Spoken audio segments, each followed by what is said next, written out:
So in every polling station, 3 agents. agents. To have 3 people. And by the way, do you know, we had that system. We had that, all that was in place.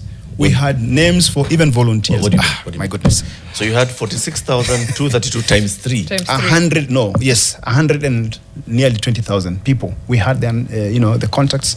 We had people who were loyal and we knew were going to deliver. We even had a system. By saying you had them? Yeah. So I want to answer. Mm-hmm. We had them. So we had already prepared all this. And people were even willing to adopt a polling station. Baba was a phenomenon. Mm-hmm. We had people who were willing to do anything for him. That system was sabotaged by the people I've mentioned in the past, and I'll mention again here today. That system was bungled and sabotaged and collapsed by Junet Mohammed, Amakau Mutua, and Joe Musheru. They made sure that the names we had, first of all, they kept jumbling the names. Oh, these ones have been vetted. We have vetted these ones. We have removed them. We need to replace them. Oh no, this area, we need this person to give us names. And this is happening now weeks to the election. And then the list, I call it in my book, the endless list. The list is endless. Because every morning, we had a new list. Remember, we had already prepared, a month to the election, I had already prepared appointment letters for these people. Hold on. We're getting there. We're getting there. So yeah, you need at least... You need at least 3 per polling station. Yes. So you had over 100,000 agents. Yes. Mm-hmm. Who recruits the 100,000? So the secretariat, mm-hmm. We had a secretariat which was led at the time by a wonderful lady called Elizabeth Mayo. Mm-hmm. Elizabeth Mayo was the CEO of the Raila Odinga Secretariat. Mm-hmm. These things are in the public domain. These are not things that we did in hiding. They are open. We did in the open.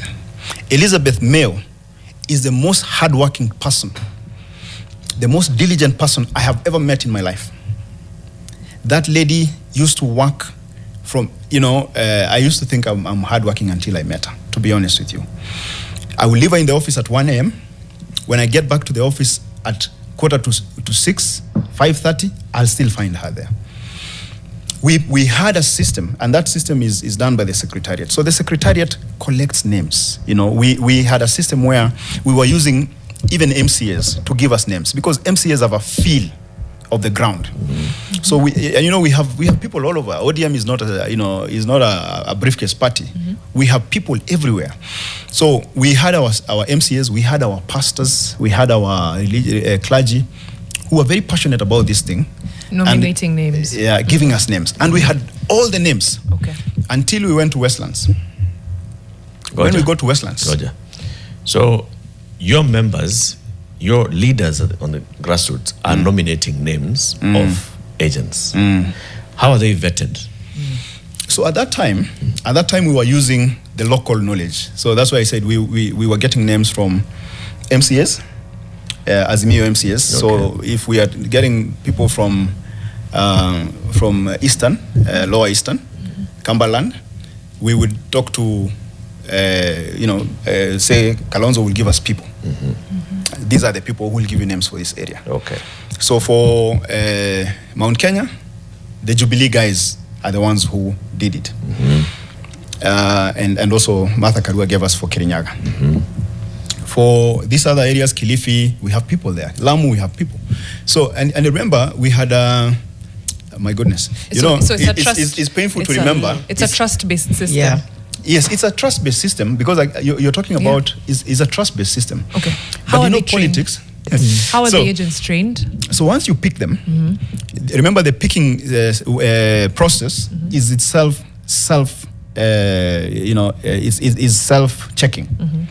Yeah, these ones were given by this one was given by this. You have then to train them. And that is where the problem actually started. Because now that, with the benefit of hindsight, I realized that is how they did not want that system to work. When we started training agents, the problem started of money is not being released for venues. Okay? The list started now changing. So you have send these people for training, others appear. Yeah? and the instructions are coming from the top. So the guys at the bottom, I've given you the three guys. There's a chief agent, a lawyer, there's an advisor who was now the person who was connecting us to the county at the command center. And then there is a coordinator who is the one to run around. We had a very good system. By the way, we had a better system than the other side, on paper. But there's no system that can withstand sabotage. Sabotage can destroy anything from within. From within. That's fair. Yeah. Before we get into and then finally on the issue of training. Okay. On the issue of training, and I'll say this quickly. We trained some of the agents, but then because of the confusion, we did not train all of them.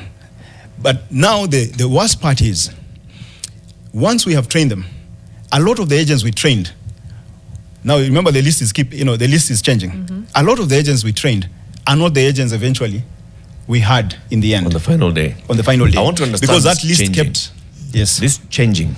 So your leaders on the ground send names to the secretariat. Yes. That these are the agents. A list is prepared. These are the names of the agents that we've received from across the country. That they cover all the 46,232 polling stations. We are satisfied. All right? We are going to commence our training on a certain day. The people from this area are to be trained on Wednesday. Yeah. Okay? But on that day, different people appear for training. And you're saying that the ones who are appearing have been sent by others from above. Who are these others from above? So I will tell you this. There's no one who could have done that kind of mess at the top except Junet. Because he's the only one who could countermand me. There's no one else. There was no one else who could say something and override what I had to say. It was only Junet. And he's the one who kept coming and giving a new list. He has been to the secretariat, to Elizabeth Mayo, specifically. So Elizabeth Mayo today will be given this list, tomorrow another list, another list, another list. And then ultimately, there's this guy called Joe Musheru. I really want to, you guys call him, because he has been running around, he has been, whatever it's called, around this issue. And he doesn't want to address it. You see, at the command center, we needed a logistician, someone to handle logistics. I told them, Elizabeth is doing too much. She cannot handle the logistics as we go closer to the election. I proposed a gentleman who I knew was someone who would have handled it with military precision. I say that because I know the guy, and even they knew. I told them, we have General so-and-so. He is a logistician. He can handle any situation. This is, an election is like a war room. When you're talking about an election, is basically like a war.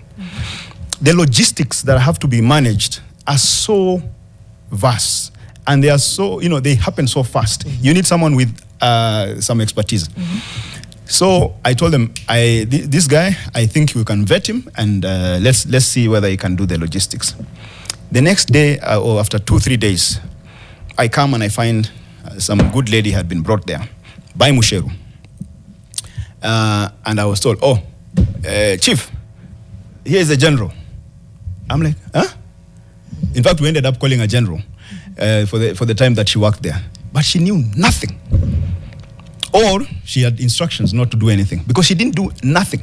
I don't want to interrupt your train of thought. Didn't Elizabeth Mayo or the secretariat push back? If you're given a new list, just be like, did they not say what is happening here? Yes. Yeah. We all pushed back, not just Elizabeth.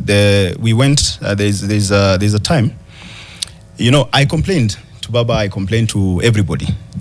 Nobody else could talk about these things. I think one gift that God gave me is that I speak the truth, regardless. Even in the campaign board, I was the only one who could stand and tell them, you guys, we are messing up. Baba was sitting there and he would look down like this. I'm telling them, we are fooling around here, And people would wonder, how can you talk like that when Baba is here? I'm like, what are we supposed to be doing here? We're supposed to be telling him the truth. Okay. So it got to a place, I called a meeting between myself, Elizabeth Mayo, and Makau Mutua. And I sat down, we sat down, the three of us, and we told them, because me and Elizabeth Mayo had agreed that we cannot go on like this. This was about a month to the election. And we told Makau Mutua, we have to take charge of this thing. First of all, these people who are sent from the Jubilee side, which was basically Musheru, are either incompetent or they are something else. We don't know what it is, but they are not doing their job. We told him, this is our candidate. This is not a Jubilee candidate. This is our candidate. We have to be the ones to do it. Makau Mutua nearly hit the roof. But Said Abao, these are our partners. You cannot call these people like John Musheru incompetent. These are people who, and when we lost the election, the first thing he told me, I think you are right. These people were just incompetent. They were just incompetent. But anyway, the truth is that everything that could have been done in terms of interventions that were done, there's not a single time I kept quiet. Okay. But they were overruled. It sounds including to me, Said Abao, like you actually were not the chief agent. All right? Because everything you're saying here, there's nothing that you did that was not being countermanded. Yes. So you were not the chief agent. In my you book, were just a chief agent by name. In my if you book, claim here that you are not in charge of recruitment of agents, you are not in charge of training of agents, you're not in charge of even compensating the agents, which we shall come to later. You're not in charge of dealing with the IEBC. You're also being overruled in how dealing with the IEBC. What were you? You were not the chief agent, Said Abao. No, listen, I said an agent represents someone. So as an agent, you don't have your own power. If today I tell you, Eric, go and do this or sell that land for me as an agent, you go and get a very good buyer. And the buyer is willing to pay twice the amount in cash or whatever, 1 minute. And you tell me, here is the buyer. And I tell you, forget it. Are you going to force the sale?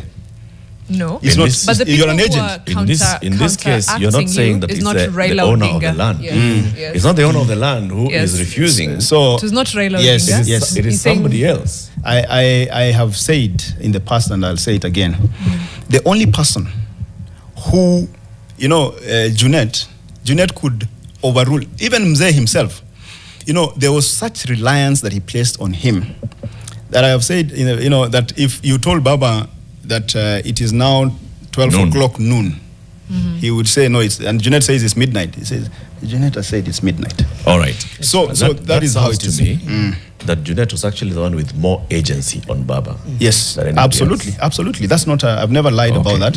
And I've even said. So therefore, that sounds like everything else that Junet Mohammed could have been doing, he was doing it with the express permission and understanding of the candidate. The candidate could not have sabotaged himself. It was not sabotage. From where they were coming from, just like you were doing, he was doing the job that has been given to him.